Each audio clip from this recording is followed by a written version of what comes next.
Next gen நேயர்களே அனைவருக்கும் வணக்கம். நான் உங்கள் ஸ்ரீசுபம் விஜயகுமார். ஜூலை மாத பலாபலன்கள். ஜூலை மாத பலாபலனில் என்னென்ன கவராக போகுது அப்படின்னா, முதல்ல பொருளாதார ரீதியான விருத்திகள், அதை விட தனதானிய செல்வங்கள் எப்படி இருக்குது, வேலை, இன்றைக்கி உத்தியோகம் புருஷ லட்சணம், அதை தாண்டி உத்தியோகம் மனுஷ லட்சணம் ஆயிடுச்சு. ஆண் பெண் இருவருக்கும். இன்றைக்கி உலக அளவில் ரிசெஷன் ஒன்று வருது, அது எப்படி இருக்குது, அதை பற்றி என்னென்னு பார்ப்போம். கணவன் மனைவி இன்றைக்கி நெருக்கங்கள் குறைந்து கொண்டே வருகின்றன.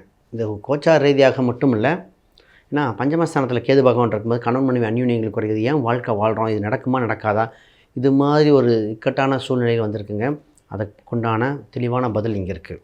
முக்கியமான விஷயம் என்னென்னாங்க, மனிதனுக்கு ஸ்ட்ரெஸ் அப்படிங்கிற ஒரு மிகப்பெரிய ஒரு இது இருக்குது. அதை அவங்களுக்கு உண்டான வழிபாட்டு முறை என்ன கடைபிடிச்சா நல்லாயிருக்கும், உங்களுக்கு உண்டான விஷயம் என்ன அப்படிங்கிற மாதிரி தெளிவாக பார்க்க போகிறோம். ஆக மொத்தம் இது ஒரு விழிப்புணர்வு வீடியோவாக இருக்க போகுதுங்க, மாற்றுக்கருத்து இல்லை. ஒருத்தருங்க சொல்லுவாங்க, சார் இடம் பொருள் வீடு சொத்து இதெல்லாம் வேணுங்க, மதிப்பு மரியாதை இல்லைங்க. அப்போ பொருள் எல்லாருக்கு இவ்வுலகம் இல்லை, அருள் எல்லாருக்கு அவ்வுலகம் இல்லை. அப்போ பொருளும் அருளும் இணைந்து செயல்படும். அதை பற்றி பார்க்க போகிறோம்.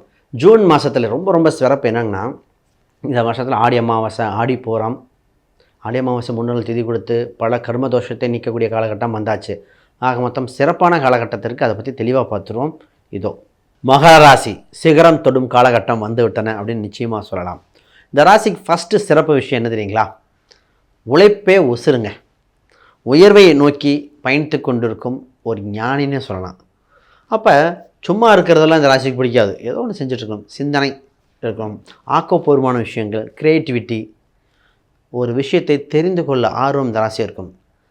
தேடல் மிக்க ராசிங்க. ஆனால் இந்த ராசிக்கு இப்போ குரு பார்வை வந்திருக்கு. இந்த ஜூலை மாத பலனை பார்ப்போம். உங்கள் ராசிக்கு 6ஆம் இடத்தில் சூரிய பகவான் சஞ்சாரம் செய்யும் காலகட்டத்தில் கூட புது பகவான் வர முதல்ல வேலை இல்லாதவங்களுக்கு வேலை கிடச்சாச்சு.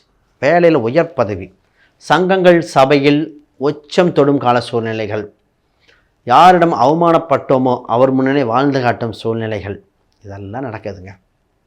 அப்போ இந்த ராசிக்கு ஒரு நல்ல காலம் பிறந்திருக்குன்னு சொல்லலாம். சார் குரு பார்வை இருக்குது, இது என்னென்ன சார் பண்ணோம். குரு உங்கள் ராசிக்கு 3, உங்கள் ராசி மற்றும் 11ஐயும் பார்க்கும் காலகட்டத்தில் ஃபஸ்ட்டு நல்ல விஷயம், மனசு திருப்தியாகும், சிந்தனை தெளிவு பிறக்கின்றன, சுப தகவல் உண்டு. சுப தகவல்கள் அப்படின்னோமே, அது எதுனா திருமண ரீதியாக இருக்குமா, வேலை ரீதியாக இருக்குமா, தொழில் ரீதியாக இருக்குமா, அனைத்துமே. முதல் திருமணத்தை பற்றி பார்ப்போம். சார் இந்த உங்களுக்கு 2இல் ராகு 8இல் கேது இருக்குது. ராகு கேது உங்களை தடை செய்து கொண்டு இருக்கின்றன. ராகு கேது கொண்டான தோஷ பரிகாரம் செய்துவிட்டு திருமண அமைப்பு உண்டு.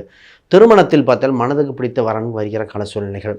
தடை ஏற்பட்டவங்களோட திருமணம் நடக்குங்க. நிறைய பேருக்கு திருமண பேச்சுவார்த்தை பேசி நின்னது, பத்திரிக்கை அடிக்கிற மாதிரி போய் நின்று வச்சு, சார் ஒருத்தர் அடித்தே நின்னது, ஏன் சார் நின்னது. அப்போ சூட்சமாக விஷயங்கள் தெரியாமல் இருந்தாங்க. இப்போ தான் நிறையா மாறி இருக்குது. அப்போ திருமணம் உண்டு. இப்போ திருமணம் பொறுத்தவரை கொஞ்சம் ரொம்ப கேர்ஃபுல்லாக போடணுங்க. சும்மா பழைய 10 பொருத்தம் 10வது பொருத்தமாக போச்சு. ரைட். அடுத்து சார் பிஸ்னஸ் எப்படி சார் இருக்கும். உங்கள் ராசிக்கு சுக்கிர பகவான் முக்கியம். அவர் உங்கள் ராசிக்கு 7ஆம் இடத்தில் உச்சமிட்ட குருவோடு இருக்கும்போது கூட்டு சம்மந்தப்பட்ட ஒப்பந்தங்கள், புது பிஸ்னஸை உருவாக்குறது, அதற்குன்னு ஒருத்தட்ட போய் ட்ரைனிங் கற்றுக்கக்கூடிய அம்சங்கள், நம்பர் ஆஃப் கஸ்டமர் இன்க்ரீஸ் பண்ண வழிவகைகள் கிடைக்கிது, சோஷியல் மீடியா சம்மந்தப்பட்ட உதவிகள் கிடைக்கிறது. இது போல் தொழிலே வளர்த்து எடுக்க பேலன்ஸ் பண்ணக்கூடியது. பொதுவாக ஒரு ராசிக்கு சொன்னேன், உங்கள் வீட்டில் இந்த வேயிங் பேலன்ஸ் மாதிரி ஒன்று வச்சுக்கோங்க, அந்த தராசு மாதிரி ஒன்று வச்சுக்கோங்கன்னு. எங்கள் இதில் எங்கே வைக்கணும், அவர் வைக்க சொன்னேன், வச்சார். லாயர் ஆஃபீஸில் வைக்கிற மாதிரி இருக்குது சார், வைங்கன்னு வச்சதுக்கப்புறம் சொல்லுங்கள், நகைக்கடை மாதிரி ஒன்று வச்சாங்க, இந்த தராசு மாதிரி நல்லா இருக்குங்க அப்படின்னாரு. அது அதிர்ஷ்ட குறியீடாக இருக்கும். அது மாதிரிலாம் பண்ணலாம். ரைட். இப்போ முக்கியமாக ஹெல்த் வைஸ், ஸோ ஹெல்த் வெப்பம் சம்மந்தப்பட்ட விஷயங்கள் பார்த்துக்கணும். இந்த நேரத்தில் ப்ரோட்டீன் கண்டென்ட் பொருட்கள் அதிகமாக சாப்பிட வேண்டாம், தவிர்த்து விடுங்கள்.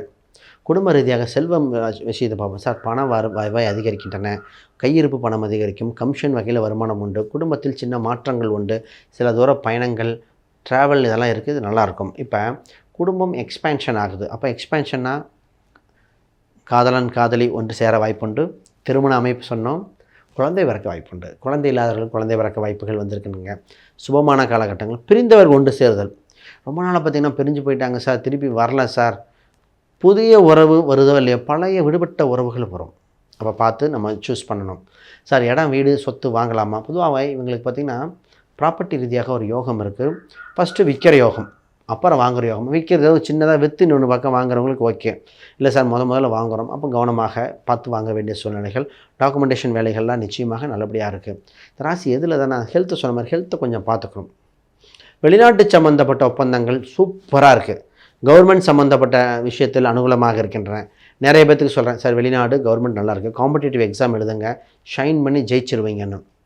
இந்த மகரம் வாழ்வின் மிகப்பெரிய உச்சம் பெறுகிற கால சூழ்நிலை வந்தாச்சு. என்ன இந்த ராசி கொஞ்சம் கடுமையாக ஆல்ரெடி உழைக்கிற ராசி, சிந்தித்து செயல்படுகிற ராசி. நல்ல நண்பனையோ நல்ல துணையோ தேர்ந்தெடுத்துக் கொள்ளுங்கள், வெற்றி பெறுவீங்க. காவல் தெய்வம் வராகியும் கெட்டியாக பிடிச்சிக்கோங்க. வாழ்வின் வெளிச்சம் வெற்றி வந்து கொண்டே இருக்குங்க. இதாங்க உங்களுக்கு அதிர்ஷ்ட பலன். அனைவருக்கும் வணக்கம், வாழ்த்துக்கள்.